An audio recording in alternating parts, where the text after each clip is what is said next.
we did a screening at the White House. President Biden introduced it, but it was the first time they had a Latino film screened on the lawn of the White House with a president introducing it. And they lit the White House up with flaming hot Cheeto colors.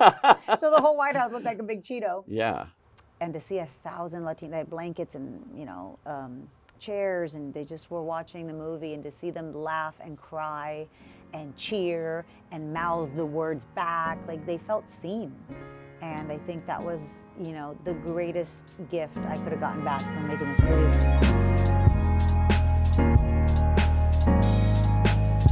I know I don't look it, but I got a PhD. I'm poor, hungry, and determined, sir. Okay, I can see you're gonna be a weird one. What's happening? Layoffs, son. Lots of them. Frito-Lay isn't getting enough orders to keep the factory open. Who eats Cool Ranch anyway? That lady. Wow, wow, wow, wow. What is it? It burns. Stop eating it. No, I like it. It was good. I had been searching for an answer. And there it was. They had been there the entire time. Nothing can hold you back. I got an idea. It's a spicy chip. It's gonna change everything. It will save our factory. And you're a janitor. No, hang on. Figure out the next step. Say, the Hispanic market will not be ignored. The Hispanic market will not be ignored. Good, but in your voice. Welcome to Behind the Lens today. First of all, you all know her as an actor in so many things, from their days in soaps like The Young and the Restless to Desperate Housewives to several movies and many other things. But what you may not know is she's a very accomplished director as well. Several television episodes of miniseries, Blackish, on and on, that you've done over the years. And now her first feature, which is a terrific movie that came out in June, the first ever to debut simultaneously on Disney Plus and Hulu. Flamin' Hot. Please welcome its director, Eva Longoria. Hi. Hi, good to see you. Listen to all of that you've done. I'm exhausted. Yeah, I didn't even cover the other things you do, Yeah. philanthropy and everything else you're involved in, all the products, your own businesses, your own production company, which I love the name, Unbelievable, yes. Yes. But this movie, Flamin' Hot, came along, and why did you want to spend all this time and everything that goes into getting a movie made in this business? I wasn't looking for a feature to direct. I love television. I grew up in television. I've been directing it for over a decade. And, I started really, at the bottom. I started with I did a short film. I did another short film. I was like, this is great. And then I did half hour, 1 hour, multicam, single cam, dramas, dramedies, comedies, genre. I did a baby pilot, I did big pilots, I've done, and so I'd really touched every rung of the ladder, and I was really enjoying it. I still do with, my new media company, which is called Hyphenate. So I'm going to be directing a lot more TV with my new company. Oh, great. So I love the medium of television. This script came to me and I was like, I must direct this. Not really, I feel like ignorance is bliss, because I know movies are hard, but I was like, I've done $15 million pilots. I've done $20 million episodes. TV's big right now. So it's not like I wasn't intimidated by the size of what I was about to embark on. It's the amount of time you do stay with it. That is that's the biggest difference. I mean, I love prepping for 5 weeks, shooting for 4, editing for 2, and I'm done. This movie's been, I think, what is it? It's been 3 now, 2 or 3 years, and our producer's been with it for 10. So I was like, gosh, this is like, you have to really love a Well, that's film. what I mean. You got to really love it. To sign on, you have to really love it. And you really loved it. I loved it. I loved the story. Most importantly, too, I knew I had superpowers for this particular script. I thought it was in my wheelhouse. This I know how to do. I love characters. I do a lot with actors. My superpowers, my strength with actors. I wanted it to be really funny, so I wanted it to be a comedy, but I wanted it to have heart. So tonally, I was like, this is a tone I know and I can nail. I'm going to nail this tone. Because it's a very interesting tone, the film, you know, and it really straddles heart and humor.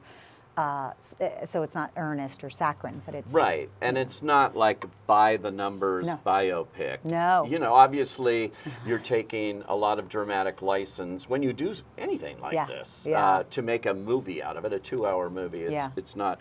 A lot of people, I think, when it came out, and actually even before you embarked on it, LA Times had written a story saying, "Oh, it isn't all like what happened," but you know what?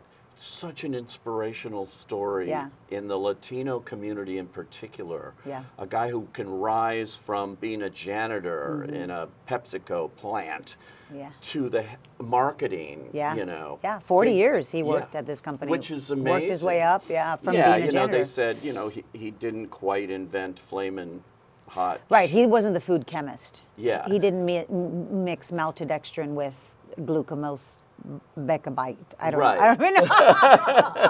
I don't even know. Which we know, we don't say that. We never said it in the movie, but No, and also in the movie, he's really marketing the hell out of it Yeah. in his community. yeah, and that's true. I mean, that is a true story, and that's why the minute I got the original script, which was written by Lewis Collick, you know, it had all the information there, but the first thing I told Searchlight, I said, this has got to change into his point of view. One, because of that. This is his version of what happened. Yeah. I'm not doing the history of the Flaming Hot Cheeto from Frito-Lay's point of view. I'm not making a movie about the Flaming Hot Cheeto. I'm going to make a story about this man. Yeah. And that is his story. And that is 1,000%, you know, his point of view in the movie. And as a matter of fact, there's one scene in the movie that's not from his POV that bumps me every time I would see the movie, because I was like, no, how do we, or every time I read the script, I was like, nope, that's not his point of view. And so that's when we came up with these, every time we were in Plano, which was not in LA, which is he was only in LA in his life during this moment. And it was what he imagined Plano, Texas, where the Frito-Lay headquarters were. And that's when I came up with the fantasy sequences. Because he really did, he thought a boardroom was a room full of boards. Yeah. And then once they go, no, that's an important room where people make decisions, he thought, do they wear tuxedos? So there was a version where we had Tony Shalhoub in a tuxedo and a boardroom, you know. And Tony plays Roger Enrico, the head of PepsiCo. Yeah, So. he was a very innovative CEO in that time. He did the Pepsi Challenge, and Yeah. it was the only time in history that Pepsi beat Coca-Cola. Which is was under amazing. Roger Enrico. Yeah. That's why Tony Shalhoub was so fascinated and came on board, because he was like, I remember this guy, and he Yeah. was excited to play it. But yeah, so that's the first thing I did, was put it in his perspective. So the entire movie, not just with voiceover, but like how he saw things and how he interpreted things and how he swallowed microaggressions or overt racism or classism was really, like I said, a unique tone that we had to nail. Yeah, and it was perfect for it. And with the fantasy thing, I thought in particular. Yeah. Yeah, as you know, I love the movie. I reviewed it out of South Yeah, by. South I by remember. It was a South by was a perfect place. Perfect place. That Perfect place. festival, which, by the way, you're sitting in a studio here owned by Jay Penske, and he now also is involved with South by South by, too. yeah. Which is great. It's a great festival. Yeah, it was Really great, and brings it was the out- perfect audience to open this this film with, and I was so grateful for your review in the moment, because it's those first reviews or first judgments of the film. You know, it's so funny because TV, we don't really have. Right, I know it's different. It's a little different. So I remember when they go. So when the reviews come out, I go, "Oh my God! You mean people are going to write about the movie?" Oh yeah, I it had sort no of idea. goes with the territory. And I was like, I totally forgot. Yes, movie reviews. Yes, and then it was all coming to me, and they were like, people will, yes, and it'll be out the minute, you know. Oh yeah, and Rotten Tomatoes now and Yes, everything, and yeah. everybody's a critic, and you know. Well, we were so excited because we have 90% I know, in it's Rotten very well Tomatoes, reviewed, and and so I was happy. It's very important for the Latino community. I don't know if you feel pressure to make this work and fulfill your vision, because directors, no matter what, and women directors in the past too, if the movie flops, they blame Yeah. you to not make another one. Yeah. You know? Yeah. There's a lot of pressure in that. So much pressure. I felt it every day. And it was pressure I put on myself, in the sense of like, I can't get this wrong. I can't get this wrong.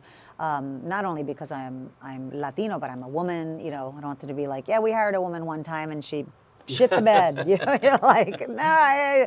So, but it was interesting because we all felt that pressure in the sense my DP was like, let's prove him wrong. Like he was gung-ho on like, let's make the best movie we can ever make. And I was like, yes, let's do it.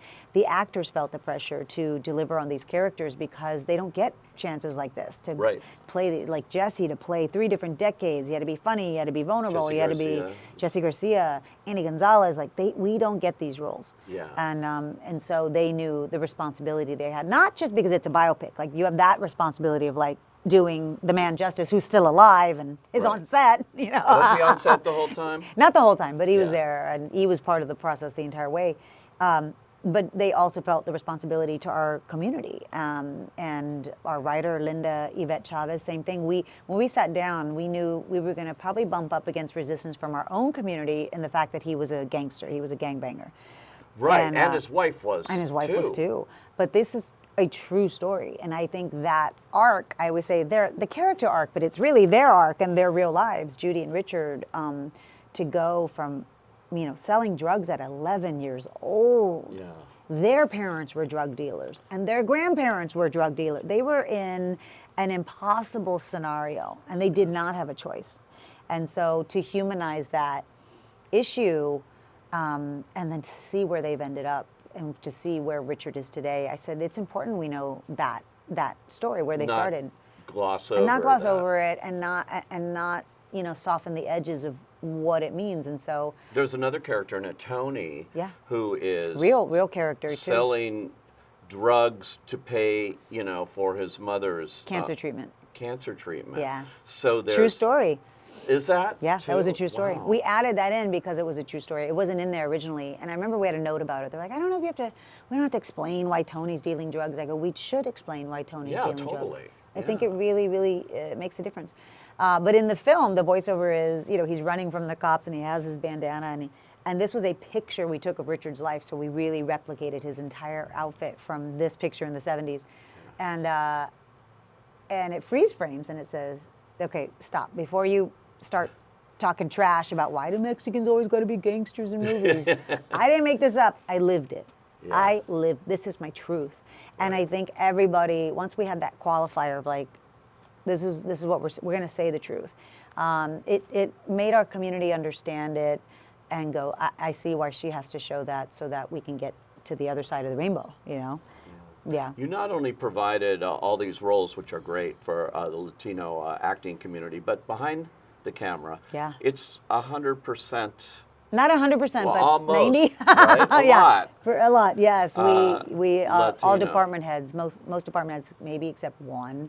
Yeah. How important was that in doing your first feature? It's always been important to me. I mean, as I've been producing and directing a lot, I've always been mindful of the power I have to hire. And as a director as well, you know, when I was directing and producing Grand Hotel on ABC, they sent me resumes for DPs. I was like, no, are there any female DPs? And they said, oh, yes. And then they send it to me, but they don't naturally do that. Yeah. I directed a huge stunt sequence in a pilot, and they sent me stunt coordinators. And I said, is there a female stunt coordinator? There must be a female stunt coordinator in Hollywood. And they go, I don't know. The producer literally goes, I've never heard of a female. There's female stunt persons, but the head person, the coordinators, the coordinators, I don't know. And he looked, he goes, there's 2 available. And I said, great. But like, there's not people in a tower going, let's not hire women or let's not hire Latinos. It's just they unconsciously hire who they're used to hiring. Right. And so I have, from the beginning of producing, chosen to consciously hire people of color and women first. And some people think that you compromise, you're compromising because you got to do a diversity hire. No, it made my film better. It made my film more authentic. It made my film have the point of view I needed it to have, because every department head, Elaine Montalvo, who is our costume designer, grew up in LA. Right. She remembers the chinos. She remembers the banda. She was a chola. Our writer was a chola. Our props guy was like, oh my God, we used to carry these rags in the back of our pocket. I said, great, let's put that in the, you know, and of course my production designer, Brandon Mendez and Cabot McMullen, Brandon grew up in LA, and so he really nailed the homes anytime we were in a home, of what that home looked like. And he used his family's old living rooms as Right. references for the carpet, the drapes, the wallpaper, paneling. And then, of course, my DP, Federico Cantini, who's fantastic and amazing. And he comes from music videos and commercials, which I loved because his composition is so dynamic. I don't know if you've noticed, but like the camera's never still in the movie. And Oh, so it yeah. feels like a page turner. I mean, it feels that you're just going. Oh, it moves. It just totally moves. Yeah. That's very noticeable in Yeah. that, and that's all planned there. And, Super planned. How many days did you have to shoot?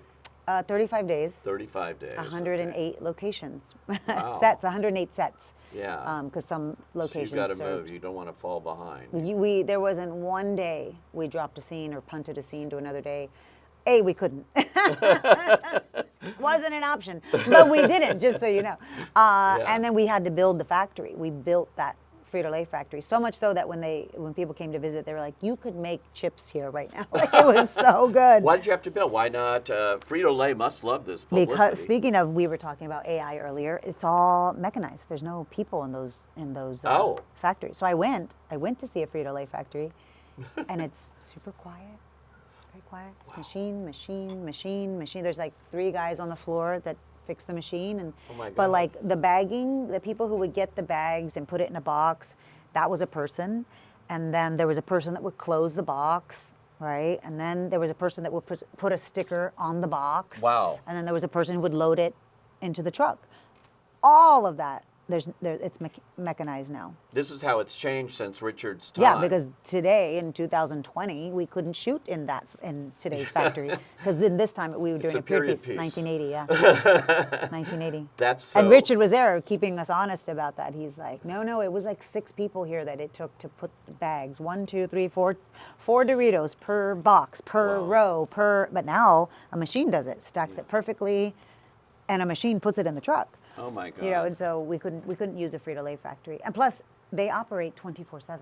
There was no, could I use this corner of the factory? Even if I wanted to, they were like, there's no, they're 24/7. Well, that's amazing. So Yeah. you rebuilt it. So we built it, yeah. You also have she's a friend of mine, but Diane Warren. Yeah. I always wait for her songs every year, right? You got one. I got one. Do you know the story? I don't know the story of this song. Well, so my production offices are in her building. She owns the building. Yeah. So I'd get in 10 years ago. This is 10 years ago. And I would get in the building, and she got in the elevator one day. She goes, what do you do? Are you here? Are you on the 3rd floor? What do you do? Who are you? I said, producer, director.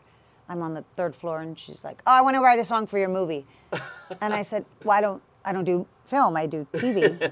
And she goes, well, when you have a movie, I want to write the song. Wow. She said this. And I said, okay, I don't know how you do movies. This is 10 years ago.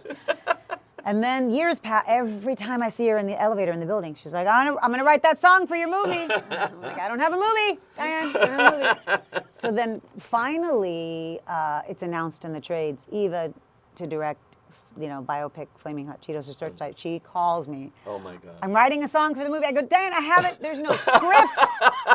There's no, I don't even know what the song would be because we haven't even begun. That is the best. So finally we finished the movie, and she's the first one to see it. She was the first one to see it. She was? Oh, wow. First one to see the first cut, because she's like, I don't need to.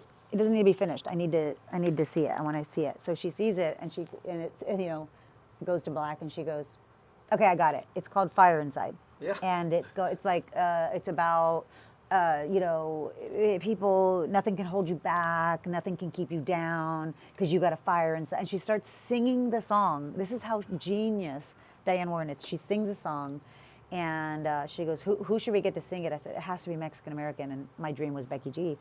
She was great. Let's call Becky G. And Becky recorded it. I mean, it just all happened, but she said, I told you I'd write the song to your movie.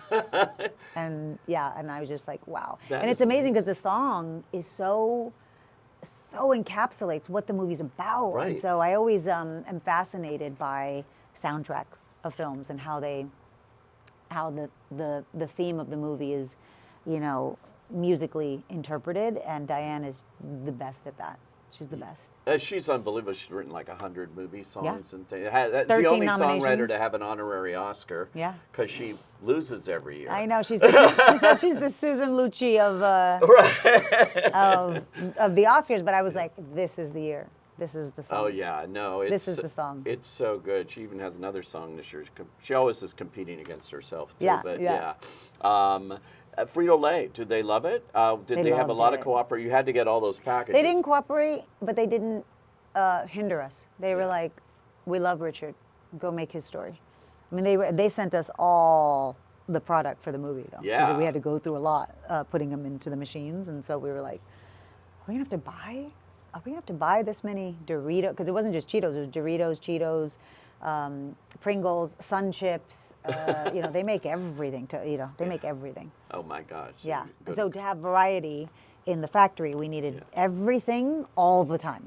Oh God, 'Cause yeah. I'm telling you, the scope of what we shot in this factory, I mean, even deep, there's a tumbler going and Cheetos are flying out of it, and here there would be a conveyor belt with potato chips, and then right behind it, like we really created so much depth in our production design so that it would feel authentic and real, and it did. I mean, you see this factory, and like I said, you go, "Wow, you guys shot in a Frito-Lay factory?" Like, It's we great. did not.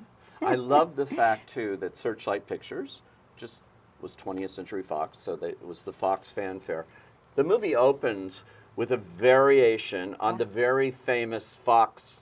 They don't like it when I say Fox, but Searchlight Yeah. fanfare with Mexican, very noticeably mariachi music. Yes, yeah. That was a great touch, I Yeah. thought, and it was Thank nice of them to you. let you do that. I told them. I don't think I asked them. Oh, really? You just I fiddled just with did it. their logo. I just asked Marcelo Zarvos, who's our composer, amazing composer. First of all, the first time they put that in front of, picture wasn't locked, and they put the dun da da dun dun dun dun dun dun, and I cried because I was like, oh yeah, that goes in front of their movies. Right. And I grew up with that fanfare. I Yeah. grew up with that sound, and I just started crying. I was like, oh, is that always going to be there every time I watch a cut? Because I don't know if I can hear. And they were like, yeah. Now the opening titles are on, and so every time I would watch different cuts, that was there. And I said, Marcelo, it'd be great if we could change it to a mariachi fanfare. So we set the table for what people are in store for, and they're on board. Right. You know who does it really well is animations. Rio, Moana. Just it's right underneath that Disney logo, Encanto, right? Like yes. it has the flavor already starting Of of the there, yeah. world you're entering. And I said, Yeah. I want to do it like how animation does it, where Perfect. Moana starts with this beautiful Hawaiian song underneath the Disney logo. How can we do that with the Searchlight logo?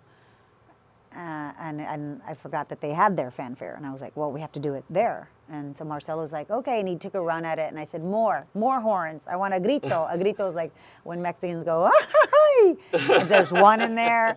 So I think the first time Searchlight saw it, they were blown away, but in the best way. They were like, oh my God! They had never heard the fanfare a different way. That's so great. Yeah. And it's great that they put this out and you got a huge audience out of that, all of that. Well, because we were the first to do Disney Plus and Hulu at the same time. First movie to do it, because Bob Iger came back during this moment, and he had to watch a lot of movies when he came back, and he saw it, and he really believed in it. He's like, this is a big win for us. This is a great film. And he texted me, and he said, this is really, you did a great job. And then we got the phone call. Guess what? You're going on Disney Plus as well, which made us international, which made me so happy, because there's so many people in Mexico that, deserve to see this. And Hulu was only Right. U.S. And That's so fantastic. Yeah. So the reaction within the community to the film? amazing. We did a screening at the White House. Oh, yeah. And President Biden introduced it, but it was the first time they had a Latino film screened on the lawn of the White House with a president introducing it, and they lit the White House up with flaming hot Cheeto colors. So the whole White House looked like a big Cheeto. Yeah. And I was there, and to see 1,000 Latino, they had blankets and, chairs, and they just were watching the movie, and to see them laugh and cry and cheer and mouth the words back, like they felt seen. And I think that was, the greatest gift I could have gotten back from making this movie was my community not only embraced it and like was so proud of it, but they felt seen. They felt like, that's my dad, that's my tío, that's my family. Oh my God, the same thing, like that paneling you had in that house. We had that paneling in our house, and you're like, yes, yes. Tapatio and spaghetti, we do that, And so that was like really the greatest reward, was it to be really embraced and uplifted and celebrated by my community. And then everybody though. The first test screening we did was here in Orange County, and I was so nervous. It was the first time showing it to an audience.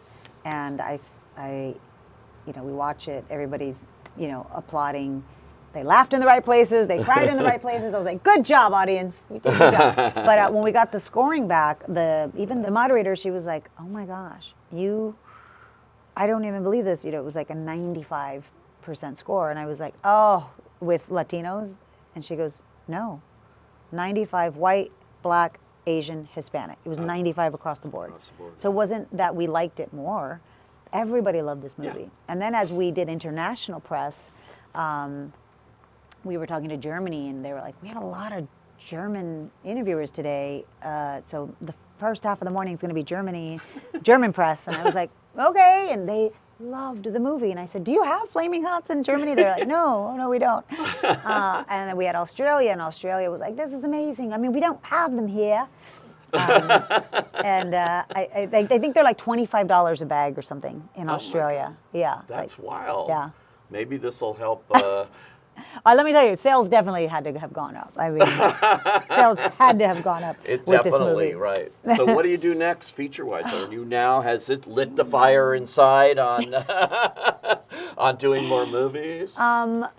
Yes, I definitely want to obviously do more film, but when you said why this film, there were so many reasons why, and I was so pulled to this story. And like I said, I knew it was like I'm going to knock this one out of the park tonally and thematically. I get this one, and now as I'm getting sent so many. Thank God, thank you.